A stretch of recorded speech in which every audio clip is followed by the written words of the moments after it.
This episode is brought to you by Canopy. Canopy.us/classical.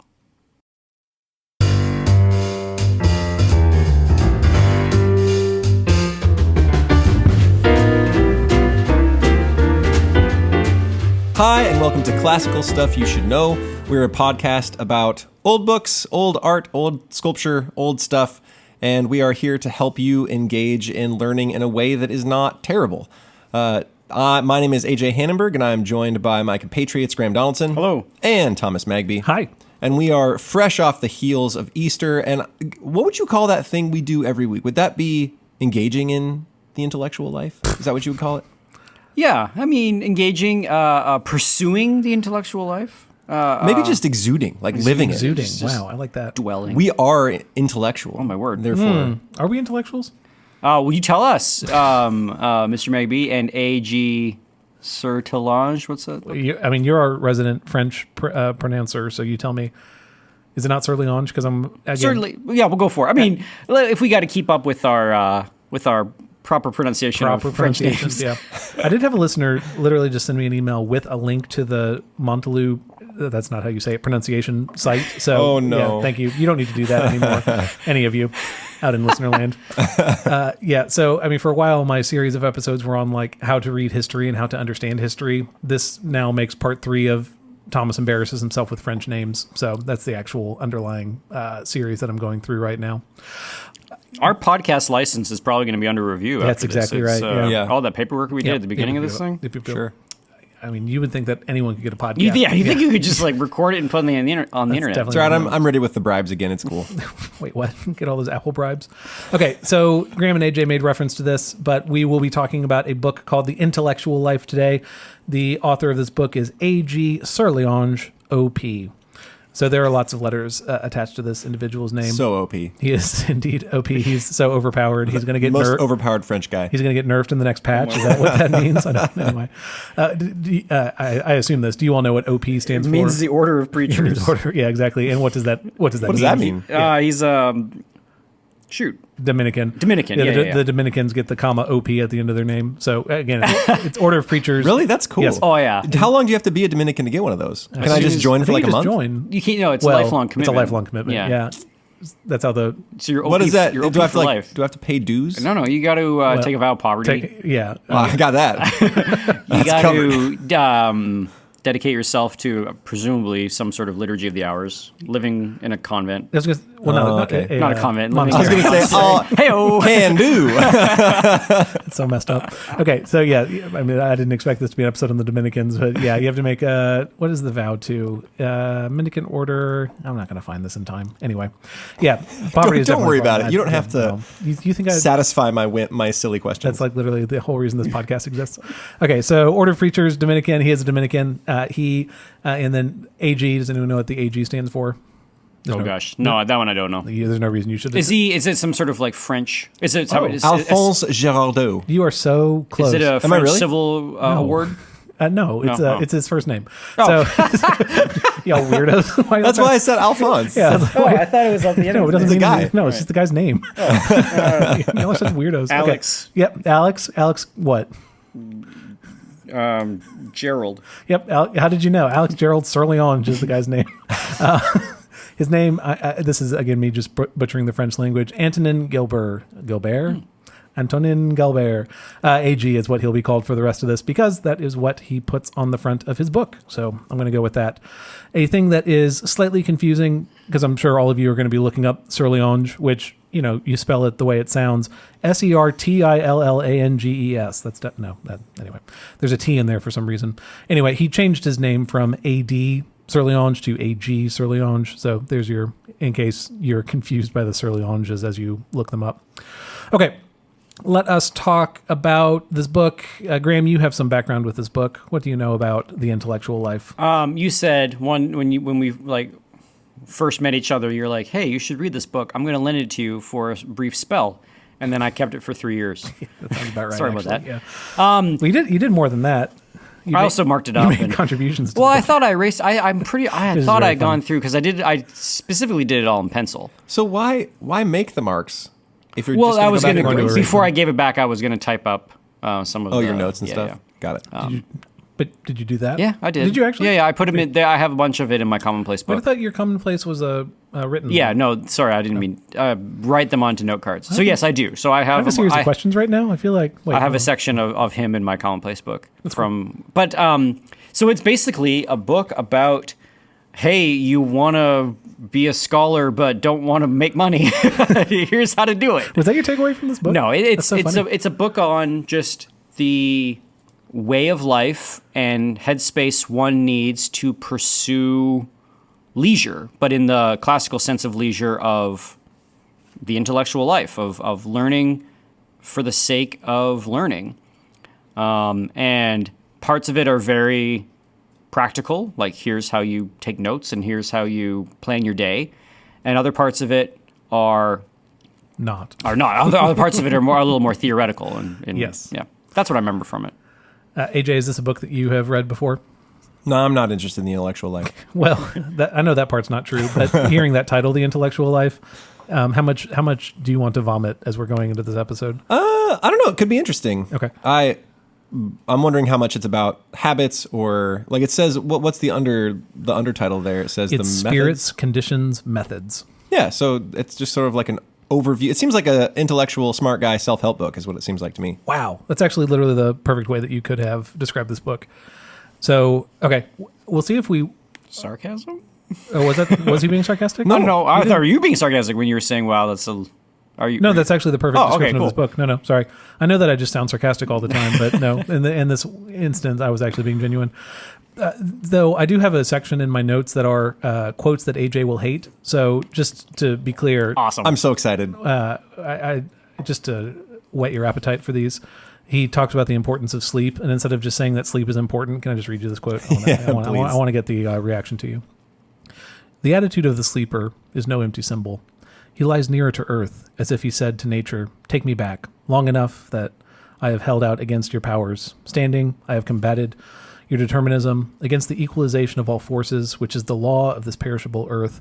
I have set up the strong reaction of life. I now surrender until the moment comes to take up the struggle afresh."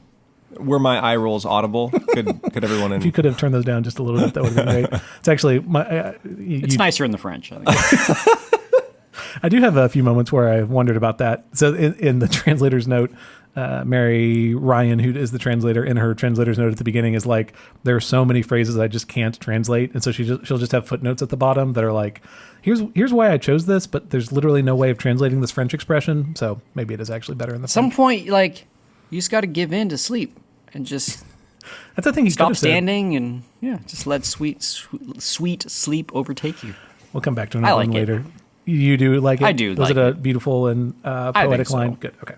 I'm not setting myself up on the best foot with this, but yes, the main point of this book is what AJ just said, is that it's essentially a form of self-help. Feels like the wrong term for it because it's, like early 1900s is when this book comes out.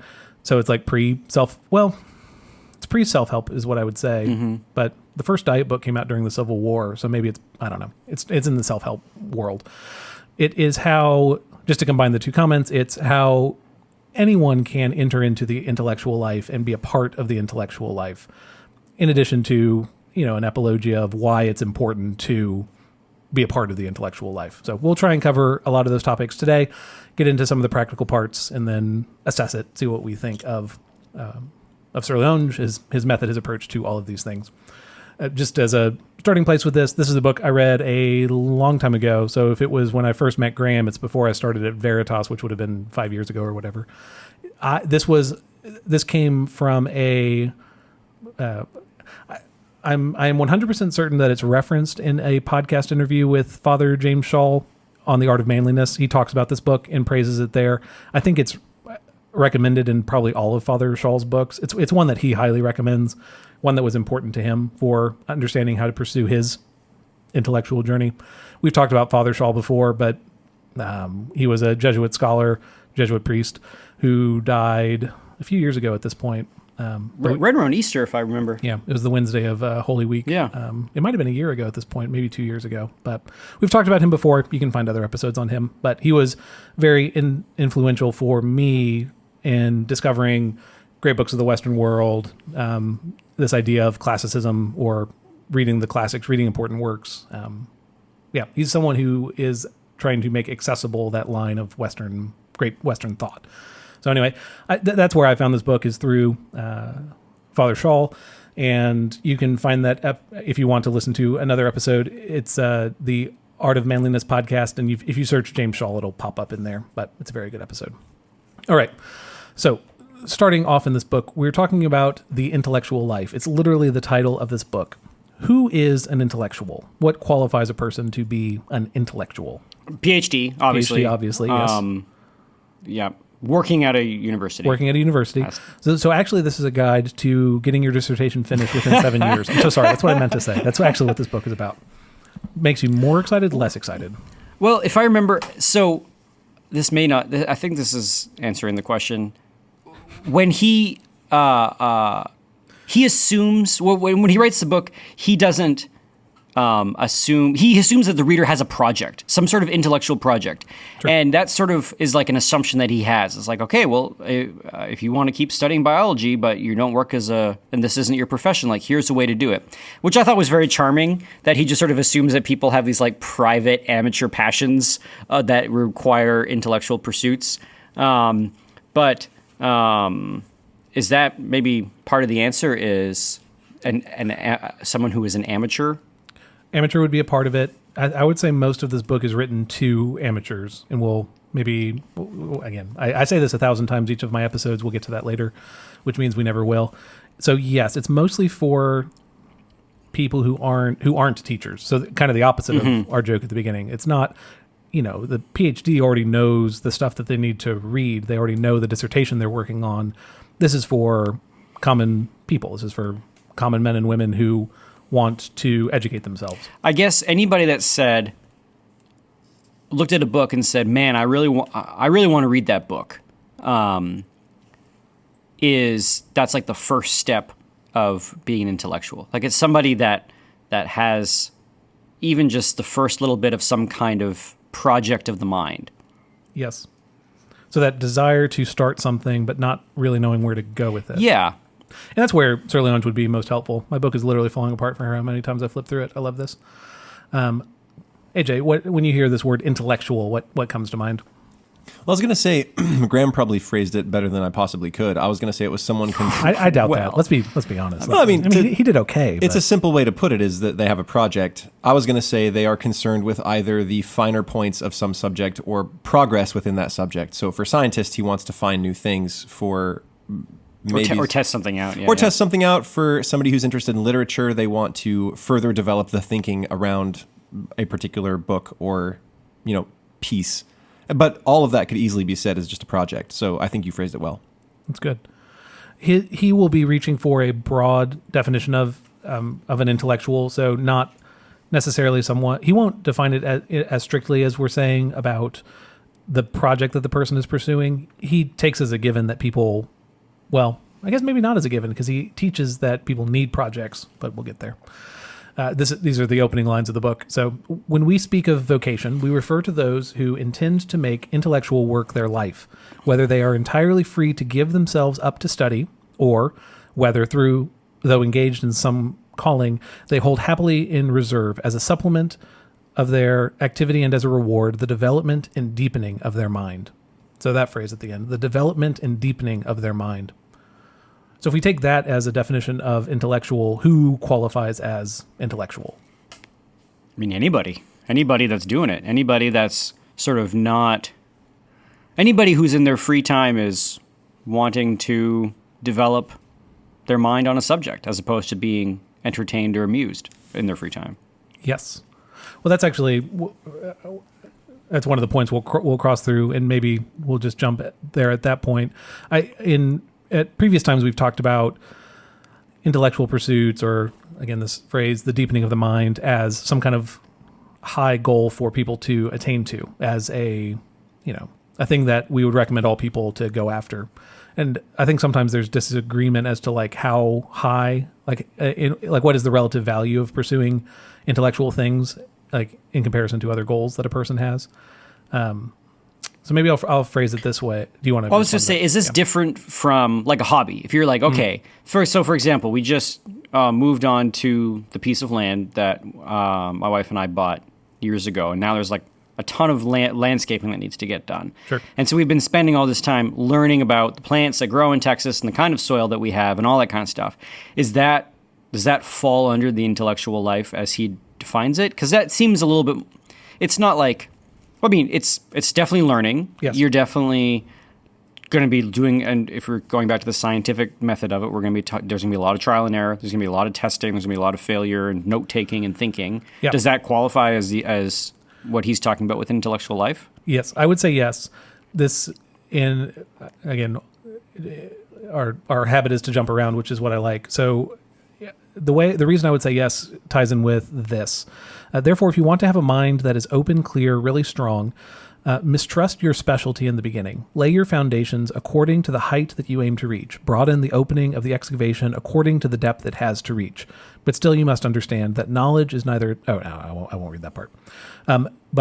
So lay your foundation according to the height that you aim to reach. So you're in approaching gardening as your project, you could just read books on gardening Texas plants, right? That's like a whole line of books that you could read and get information about. But didn't we watch this together? Did we watch what's the one about the small farm, the biggest small farm? Yeah, the biggest little farm. Biggest little farm. I don't know. Yeah, it's a documentary about people in California who start a farm and they don't know what they're doing, and they make lots of mistakes along the way. Well, a lot of their early mistakes are they're not thinking critically enough about the whole ecosystem of the farm. They're only thinking about the problem in front of them. We got too many slugs. Yes. How are we going to get rid of these slugs? And and I don't know if they do this, but we have lots of slugs. Let's put salt on the slugs. Yeah. Well, if you put salt on the slugs, you're going to kill the ground. ground underneath the slugs yes. you're salting, and then you can't grow any plants, and then you have bigger problems, right? Well, what they had to learn is they essentially had to become students of the entire ecosystem of their farm, right? Well, that's what makes it an intellectual pursuit, is that it's a broad knowledge that you're gaining for yourself with the high goal of a fully functioning farm eventually. So that's why I would put it under that category. And maybe using the term intellectual in that broad of a category erases some of the problems we've had in the past. I don't know. Is this triggering any of your alarms of like pretension or...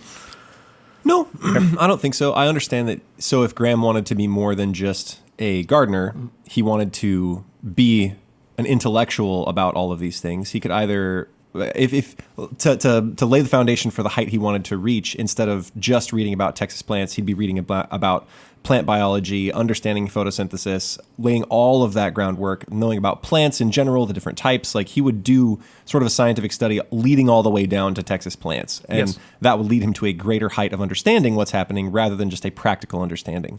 So I think that would be depending on what you want, I would call maybe both intellectual as long as he's applying his mind to them. But one is a greater aim. Yeah. But even that point is better because it's circular in a way of, you have what seems like a simple problem at the beginning, but there are no simple problems. And so to solve your very, what should be simple of what plant should I plant next, you have to learn about like all of ecology to get there, right? Yeah.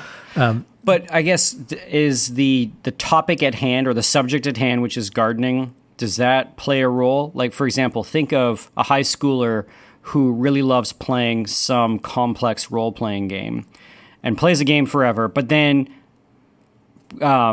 tries to figure out ways to like min-max his character, or tries to figure out ways that he can not break the game, but like, I don't know. I'm just thinking that like there are things that you would look at the surface of and say, well, that does not lend itself to, or I would feel that Mr. AG would be a little would be a little squiffy if we were applying his methodology to something like a video game. Sure. But there are definitely an entire industry of people for whom that is what they do, and they are applying the methodology to of the intellectual life to a game. Yeah, there's esports. There's, I mean, I'm not in the, I kind of gave up on video games a long time ago, so I'm not really up in the in how it sort of developed. But so there's a subject matter.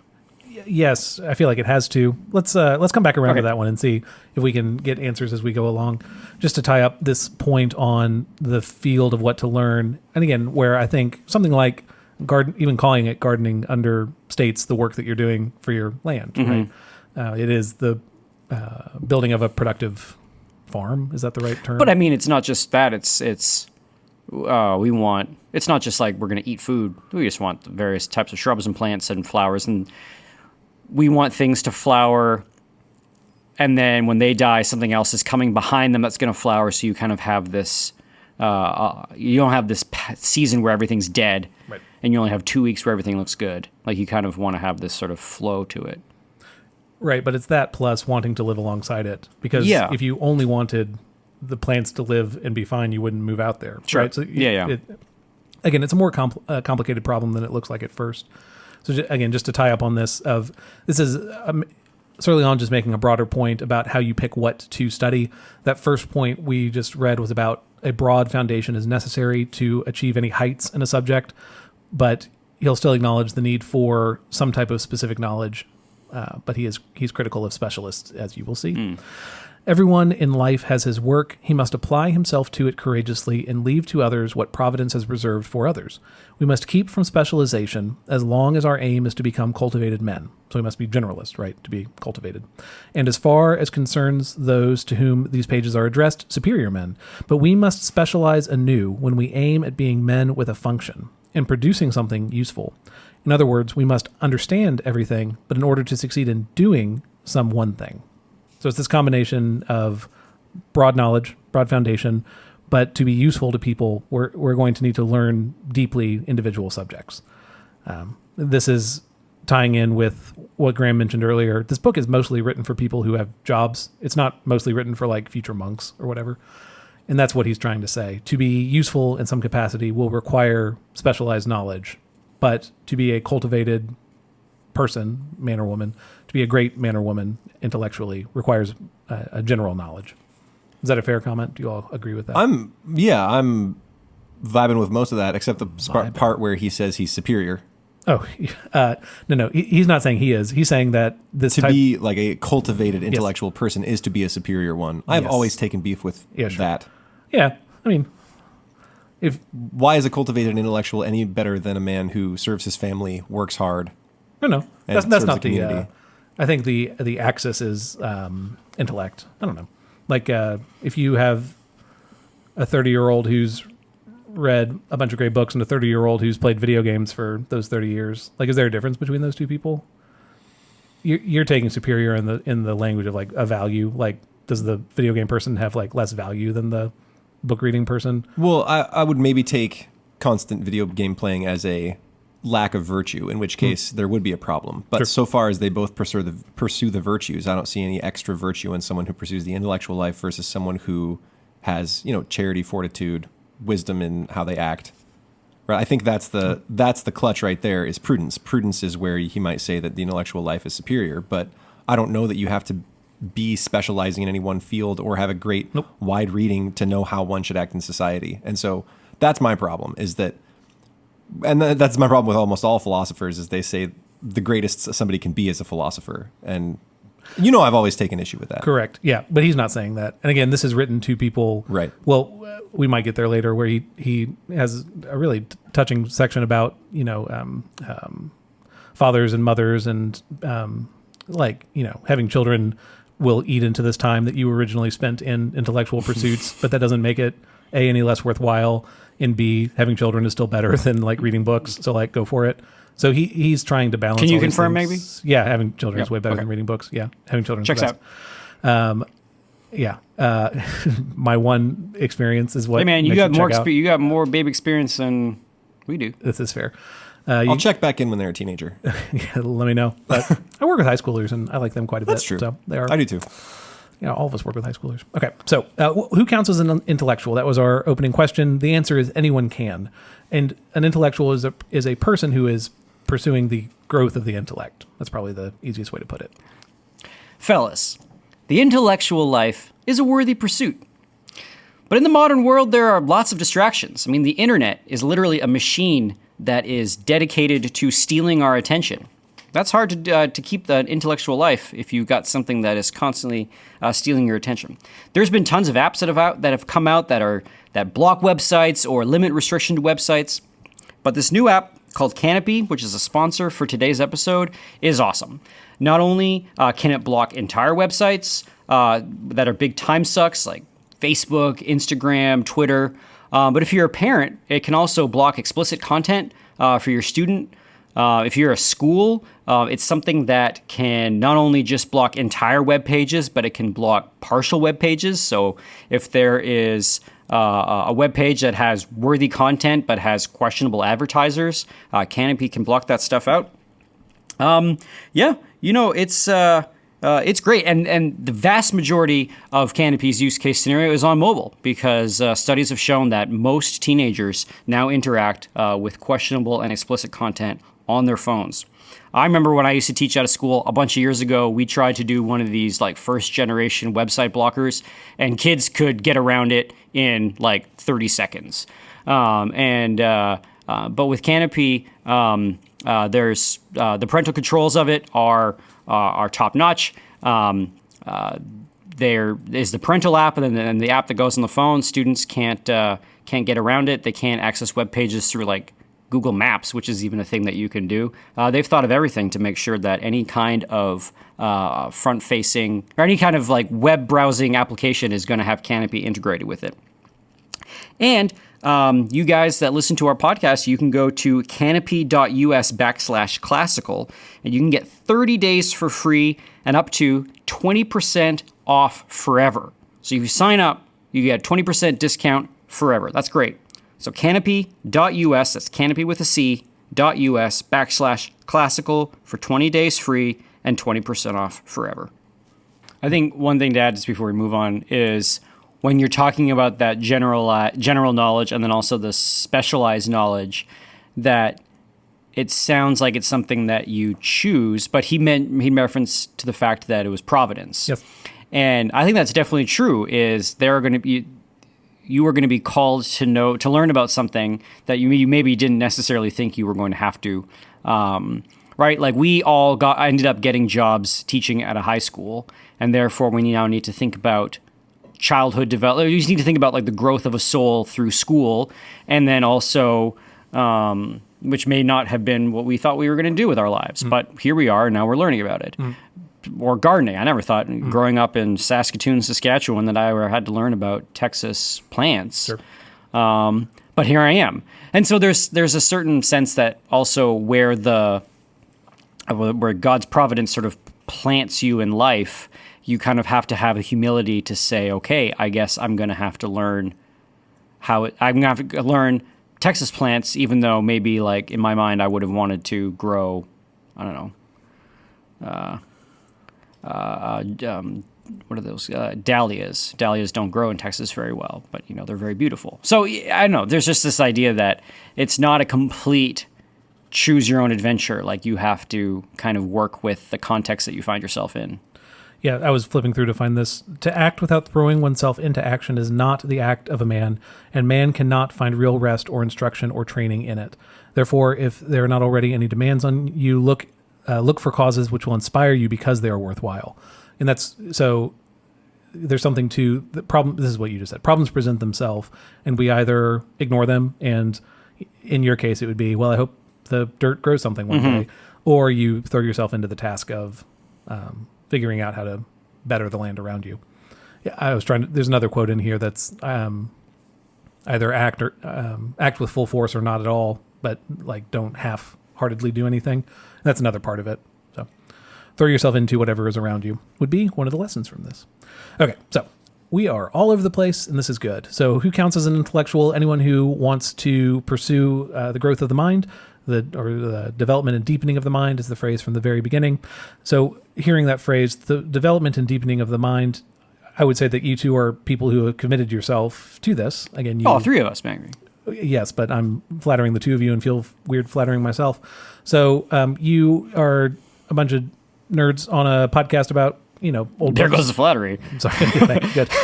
What's it called when you like give a compliment and then like immediately undercut it? Backhanded compliment. Yeah, thank you.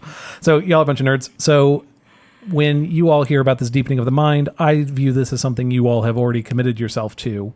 How long? I don't know. How do you go about that? And if that's too broad, we'll get more specific. But how is this something that's a part of your day-to-day life?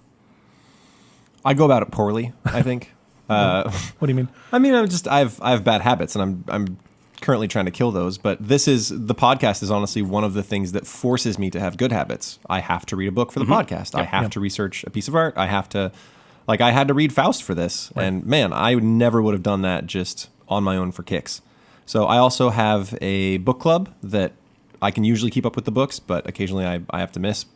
I've had to miss this last one, but we're doing another book coming up. So that's another thing that forces me to learn, and also teach in English and rhetoric classes. I have to learn about my craft. So partially this is one of the ways that I do it. So you have something on the line. You have the two of us that you have to be embarrassed in front of if you don't. I've got deadlines and stakes. Sure. Yep. No, that's a good point. I think it's completely inseparable from some sort of habit of reading.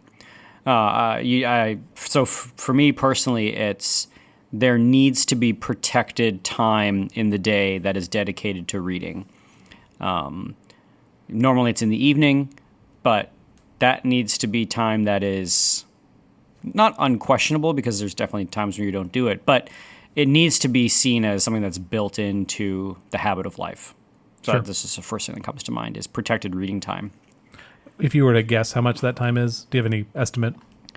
It's probably at least maybe 45 minutes a day, Okay. which isn't lots, and it's usually at the end of the day, and then before we were building the house, and sort of that became a big time. So basically, for the past 2 years, my reading life has been difficult. Right. But then years past, there could be entire sort of afternoons out of Saturday where I was reading for 3 hours, and then that became fodder. Yeah, again, fodder for the podcast, or things that were brought into the classroom, that kind of thing. So it's you definitely need to have it be a protected time in your life, in your day. Yes. That's one of Sertillanges' main points in here, is that the time needs to be set aside. So there's the amount of time itself, but then also that time needs to be treated, he'll use vaunted language with it, but it's holy, it's sacred, it's whatever, set apart, and needs to be guarded. That's the language you're using also, Graeme. So you have to be really careful with that time, because if you're not careful with that time, people will take from it, right? And you won't be able to pursue the things that you care about and want to go after. His recommendation for an amount of time, are you ready for this? 2 hours a day. Ooh. 2 hours a day dedicated to the development and deepening of the mind. What do you think about that length of time? It makes sense. I feel sort of as teachers so for example, on Wednesday and Fridays, I've got 6 hours of class where I'm teaching. But a lot of that time, if it's a specific kind of class wherein there's going to be conversation, is not time that, it's also time that sort of feeds into that. So every once in a while, there'll be things that a student says, they don't even realize it, but it's putting together some pieces of something that you'd been thinking about before. Yeah. And so you jot something down, and then all of a sudden you've got the next little piece to whatever you've been turning over in your mind. So the job definitely, I think, feeds into that as well. So that's helpful. That's a good thing. If I was, I don't know, laying bricks all day, or back when I used to work in a library, when I was shelving books all day, you had less opportunity to do that. But you still find things. So it's like you're shelving books and you read the titles and you read the spines and you're like, okay, that's interesting. I've never heard of this thing before. You flip the table of contents and then you're like, I should come back to this. So I think it's 2 hours seems like a lot of where it's just like sitting down at my desk doing X. But if you kind of have your antenna up for it all the time, podcasts in the car, conversations with people, I was even at a brunch for Easter yesterday, and the guy who was hosting the brunch had a giant bookcase. And while there was a delay in the conversation and he went to make eggs or whatever, I was left alone in the room, and I just spent maybe 15 minutes just looking at all the books in the bookcase, right?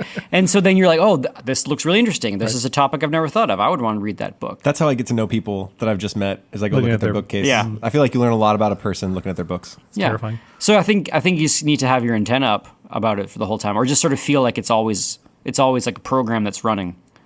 So you're always looking. Yes, I think that's really helpful. So that when I hear 2 hours, I'm thinking a 2 hour like block. Yeah. It takes literally 2 hours, and I'm focused during those 2 hours. And I don't think that would ever happen. Sertillanges will also speak really highly of doing this work in the morning. It's like, well, maybe I'm. Yeah. It's like, what's the polite way to say it's never going to happen, right? Yeah, good luck, buddy. Yeah, which is probably more on me than it is anything else. Maybe like one blessed summer day when all the stars align and like school is off for the summer. Yes. And yeah, But most every day, it's I'm not waking up early enough to fit in 2 hours and then go to work. I don't know. Maybe that's what God made coffee for, but it just seems like it would go really poorly. I do think that I've read this before, and just because it's online, I assume it's true that the average person now reads more words a day than ever before in history. So, makes sense. For long periods of history, most people couldn't read in the first place, but then also books were rare for a while. Anyway, we're surrounded by words all the time, but they're not books. They're not like great material that we're exposing ourselves to. I think your example of podcast is spot on, that whatever information that in 1934 or whenever the first version of this book came out, Sertillanges would have actually been focused on one book. We're experiencing that information diffused throughout the day instead of in 1 2 hour block of time, right? Mm-hmm. So, it's a 10-minute chunk of podcast here. It's a couple tweets that are like really fascinating. It's like collecting those things throughout the day.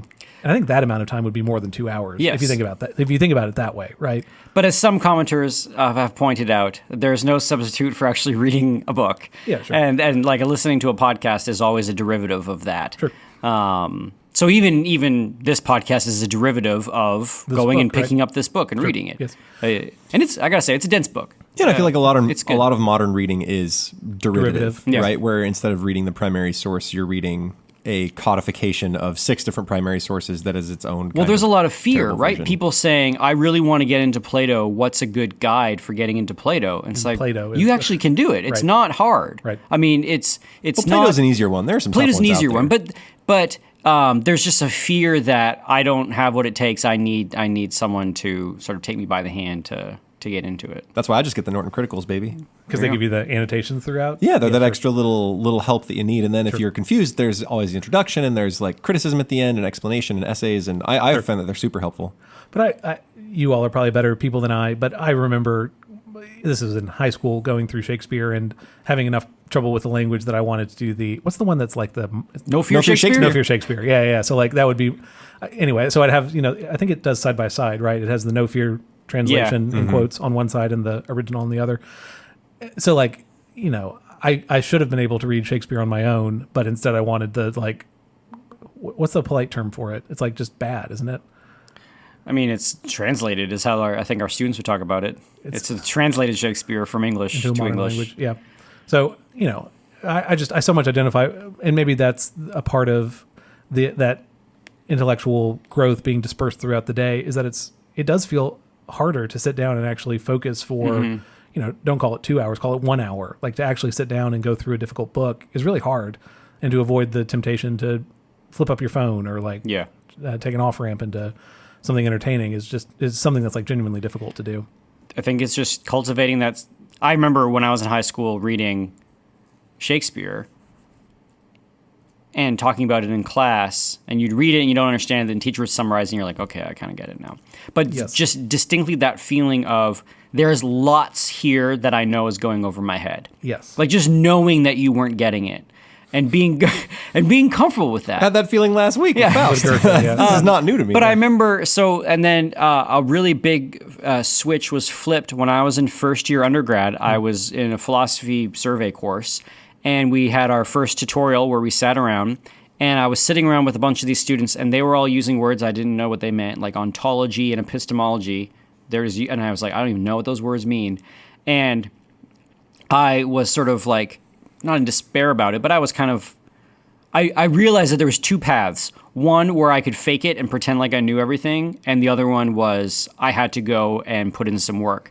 And I remember talking about 2 hours a day at the end of class, going to the library at Victoria College on the University of Toronto campus and sitting in that library for, it must have been 4 hours at the end of my class before I took the subway home, multiple days for the first month of school, and just slowly reading whatever philosopher we were reading. And every word I didn't understand, looking it up and writing it down. And it wasn't until I did that, then I owned it. Then it was like mine, and it was territory that I had won, as opposed to mimicking other people's the way that they talked in tutorials. And that was a really big lesson for me. It was, one, I can do it under my own power. Two, there's no substitute for like sitting down and going and just sort of festina lente, right? Doing the long way properly. And three, when you had it, it was yours forever. Like it was, and you never felt like you were going to be this big faker that was going to get called out for not knowing something. Because if you didn't know it, you honestly didn't know it, as opposed to pretending like you knew it. If you were just sort of copying how the smart kids in class talked. Yes. So that was, and I think that's kind of what he's getting at too. Yes. Is you kind of have to put in that legitimate time. And there's always the danger with faking it, that someone in there knows you're faking it or being found out. Yeah. Like, the ontological, the study of, like dogs and stuff. And then being super embarrassed in front of everyone. Yeah. Or like using phrases like bottles the mind, and we got to curve that problem. You know what I mean? Yeah. These things that you've heard before, is that actually a thing? I've corrected these in papers. Oh, in recently. papers. Oh, this is wonderful. So, yes. But how long did it take you to get up to speed? Did you say, was it Plato? What did you say you were reading? Yeah, I think that was a first year survey course, and I think it was Plato at that time. Did it take or maybe it was Aristotle. Did it take the one whole semester? Did it? Yeah, I mean, it took a long time before I realized like I could sit with a page, because we would have reading for tutorial, and you had to come and be able to talk about it. And it probably took an entire semester before I even felt like I could manage a chunk of the reading. This is Sertillanges reflecting on like all of theology. So here's your fun quote for the day, among all these other quotes.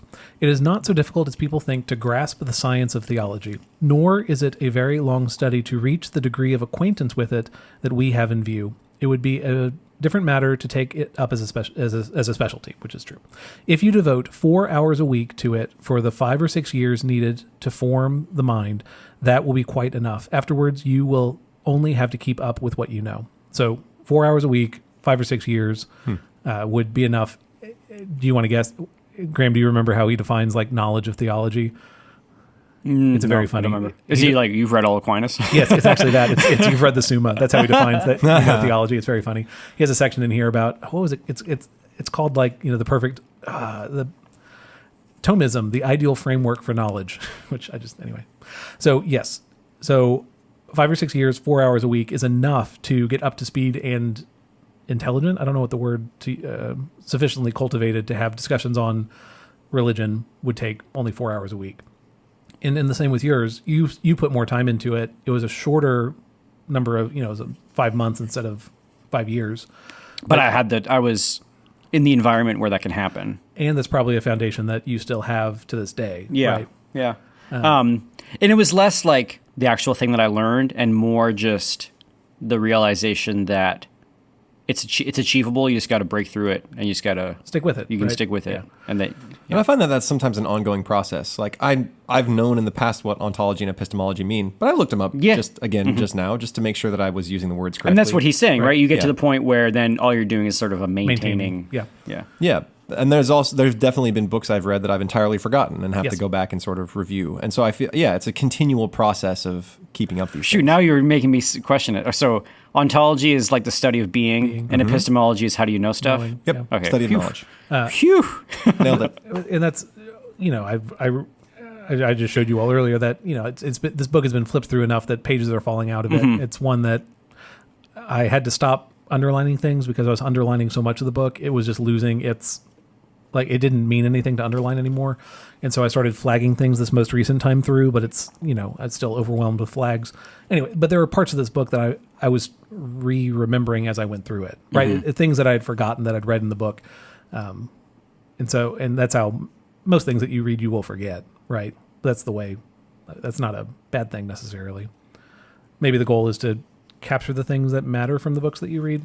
Well, nothing. So, Blinkist? Yes. So that drives me bonkers. Blinkist is one of those, like, we don't read a book. We'll just listen to us summarize it in 15 minutes. You can either do audio or you can read it. And the whole shtick is that it's 10 to 15 minutes in place of a book. So let's think of, so there's that as a paradigm. Oh man, then why'd these people write the books in the first place? Yeah.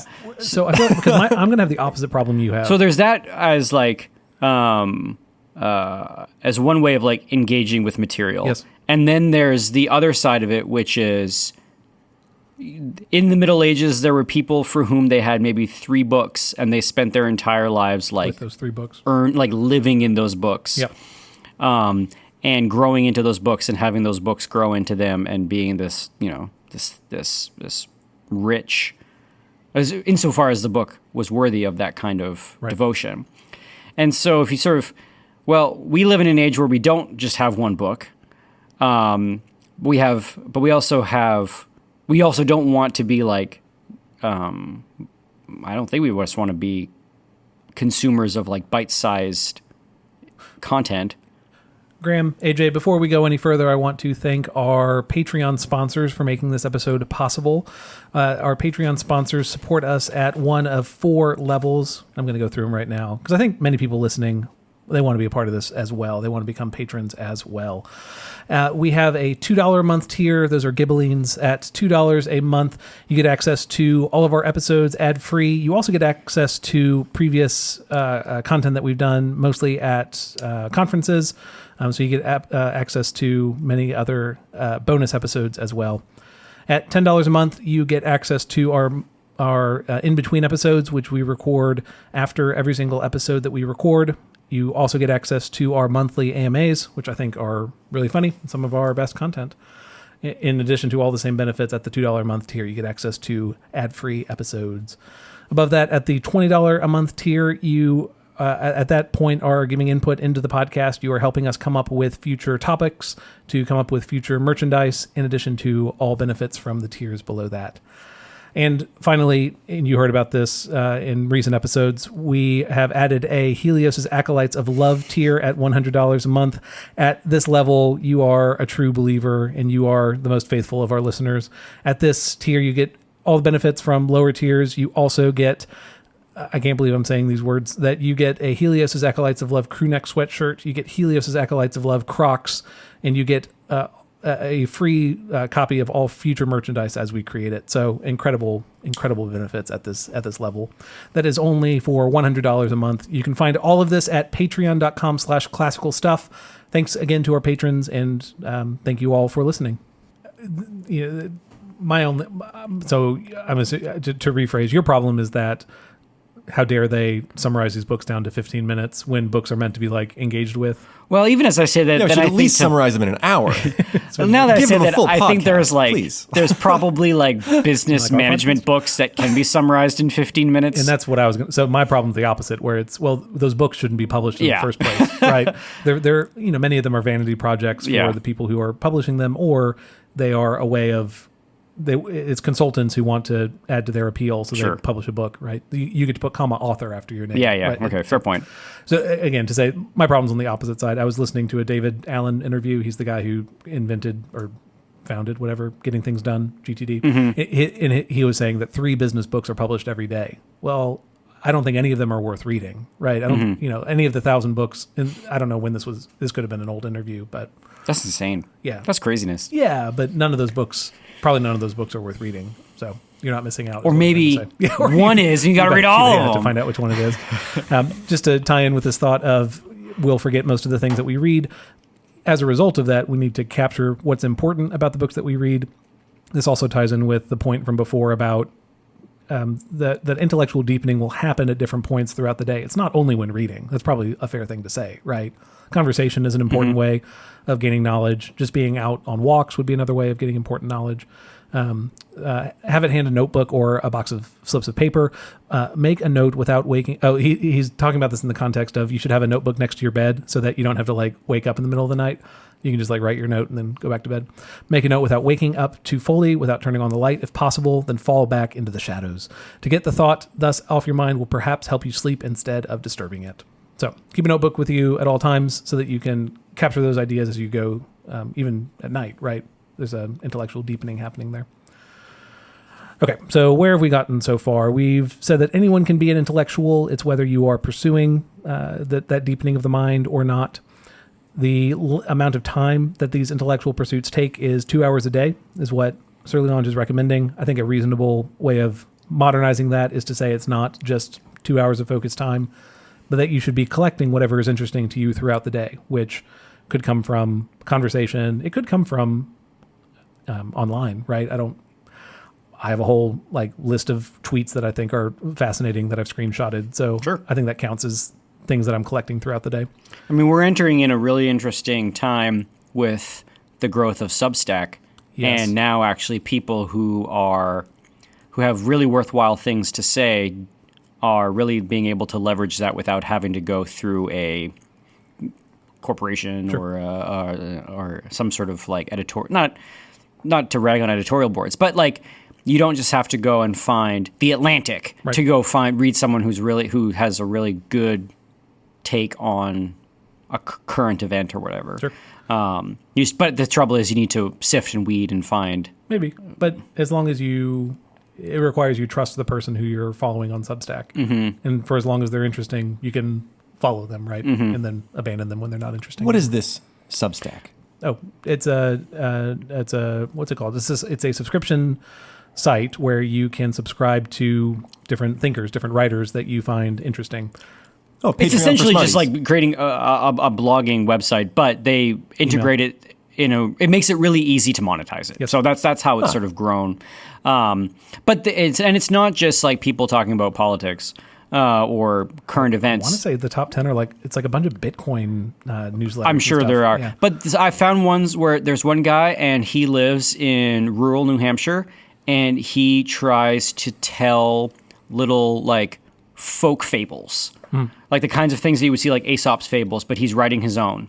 And he is an engineer, like a software engineer, but he lives in rural New Hampshire and he just writes these little folk fables and they're absolutely delightful, and and he's able to make money doing it. I don't know. Right. It's just, so it's kind of this thing that's happening and growing and anyway. Yeah. And even when people talk about, there are other websites you can go through to do that, but Substack's probably the main one right now. Sure. But to your point, saying that like, yes, we don't need to dog on the internet. Like it is. There are good things that you can find on there, collect on there, yeah. even if, I think this with like people complain about their Twitter timeline. Is it called a timeline? What's it called? A feed, I guess. Your Twitter feed. Mm-hmm. You can cultivate that, right? Sure. I'm sure we've referenced this before, but AJ, what does your Instagram feed look like? Oh, I don't. I've gotten off Instagram. I do Oh, have you Reddit But your Instagram feed was like Just cat puppies memes, and- fail blog, and and The Onion Yeah. and like- Babylon Bee. So it was all like non-angst inducing. I didn't follow any individual person that would Yeah. make me feel bad about myself. It was just people being bad at stuff and cats mostly, which was honestly delightful. And I've thought about this of, having different Twitter accounts that are, when I would just want to waste time and laugh, here's my meme account. When I just want to like read about finance, here's the finance one. So there are ways to, the problem is probably rarely actually with Twitter or Instagram. It's with who you choose to follow in the first place. Yes. Right. So it's your gates and walls aren't all that calibrated. yes, but you can put them up, right? For sure. And there are ways to do it. So, okay. Just in line with this idea of the time that is set aside for these intellectual pursuits,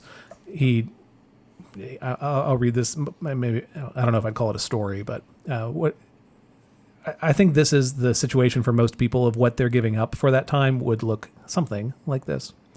But look at these serious people called workers: businessmen, industrialists, public officials, big merchants. I speak of them in the mass. When evening comes, they lay down the reins and throw off thought, giving their minds up to the dissipation which is supposed to refresh them, dining, smoking, playing cards, talking noisily, frequenting the theaters or the music halls, gaping at the cinema, and going to bed with minds relaxed. maybe you can tell from this that it's written in the 1930s. But anyway, because, what else would you add to this list? How do people relax at the end of the day? Yeah, any like Netflix. Yeah, Wouldn't Netflix be the Yeah, TV. My dad sleeps in his chair, and I don't know. My mom listens to music. Yeah. So yeah, maybe would add more to that list. Yes, indeed, relaxed, but like a violin with all its strings completely slackened. What a labor next day to tune them all up again. I know industrialists who find their relaxation in reading Montaigne. It has a longer list of authors here. Deep in a comfortable armchair, well lit from behind, beside the fire, their family around them, quiet or in the buzz of pleasant activity, they live a while after having toiled all day. This is their moment. This is the moment of the man when the specialist has done facing up with head and heart to innumerable difficulties. And then he goes on from there. But that's as clear as you can get that the point of this book isn't just for monks in a monastery to read more books, that this is for anyone at the end of their long day to find intellectual pursuits that are relaxing in a way that isn't just it's not only for the sake of developing the mind, it's to prepare yourself for the next day of work as well, right? There's something it's like a mental fitness of some kind that you're prepared for the next day, as opposed to, what you would really rather do is slack off and experience entertainment. That it's a relaxing type of work that you're doing, I guess is one way to put that. Okay, have we covered everything on this one? I think we got through all the big ones. Anyone can be an intellectual, that it requires a commitment of time, that seeking broad base of knowledge is a great way to go, and that broad base prepares you for the heights of knowledge. Some of this comes from, I had originally wanted to do, I think I might have mentioned this to you all, that I was going to do an episode on Euclid, on mathematics, but I accidentally got the wrong copy of Great Books of the Western World from the library, because I'm a dumbhead. But there's this story about, in the 1990 version of Great Books of the Western World, they took out a number of the scientific and mathematical works that were in the 1954 version. And the reasoning for that was that they were deemed too complicated for the common reader. Really? Yeah, and that's just one of those things, like, that's one of those insulting things to me, to pretend that, like, math is for only a certain kind of human. Yes, and same for science. Yeah. And it was probably, I haven't read it, so maybe it is actually super complicated, but it was something about, I think it was on optics. So like literally, how do eyes work? Which sounds kind of interesting. But, that's fun. Yeah, it's one of those insulting things to say that someone who has said, I want to read the greatest thoughts there are of the Western world, can't attain to the heights of scientific discoveries from 500 years ago. So. I mean, this is why some classical schools have it where you as teachers are on a rotation of the courses you teach. Yep. So instead of me teaching 10th grade English for 30 years, I have to go and teach math and science and physics and geometry. Right. And then the geometry teacher is not the geometry teacher. It is a teacher who is now teaching English, who is now teaching literature, who is now teaching history. And there's something super appealing to that. I imagine that there's something incredibly like anxiety producing for a school administration in that. And it's probably difficult. You have to find people that are wanting to do that as a profession. But wouldn't that be a good signal? Totally. It's a lifelong learner, someone who has that broad base of knowledge that would want to continue to specialize that way. I don't know. There's something to that. I've been thinking about, you talked about, are they called master teachers? What are the people do they teach like that, where they're teaching different subjects? It was in England. I'm not sure. I would imagine they're teaching single subjects. Okay. I'll find another quote I was looking for. We'll do it in the Patreon. I mean, we do this with younger grades, right? Your third grade teacher teaches everything. Yes. And so I'll find this for the Patreon in between, but he has a quote in here about the dangers of focusing on just one subject at a time, that it promotes certain like intellectual vices to only study math or to only study English.